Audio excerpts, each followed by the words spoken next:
Oriol, així és com treballes, no? En lloc de ratolí utilitzes una tablet, ens vas dir que es deia això, aquest aparell? Sí.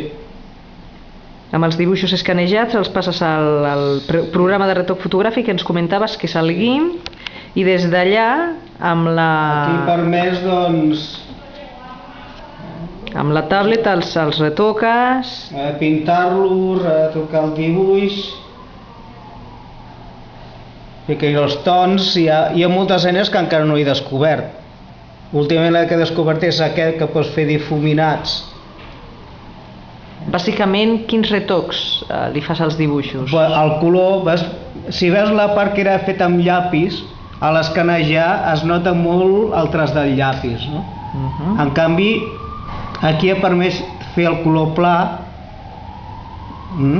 fer els sombrejats difuminats.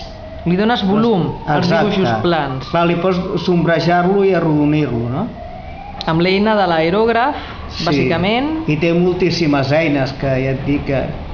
Aquí hi ha una quantitat d'efectes de llum, efectes de transparències, inclús efectes... Estic veient que hi ha efectes especials. I aquí...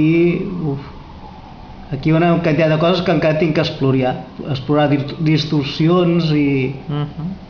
I els dibuixos els retalles i els vas muntant sobre fotografies. Exacte. Llavors, a veure, per exemple... Que un cop manipulades són unes altres fotografies, no? Exacte, diguem-ne... Perquè el problema de drets d'autor, per exemple, que tu utilitzis fotografies que no... Clar, llavors, com que les retallo i així, per exemple, aquest que estic fent, aquí hi ha tots els dibuixos muntats. Faig per una banda el dibuix i per una altra banda els fons.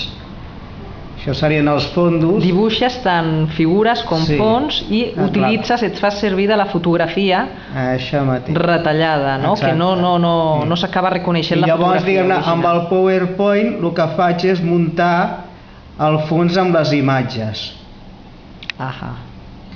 I llavors és quan aquí pots afegir-hi moviment.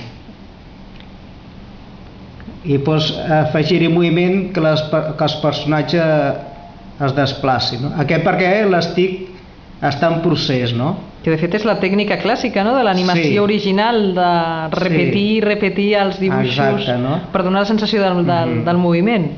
Per exemple, és un que ja està acabat, llavors amb el PowerPoint també els efectes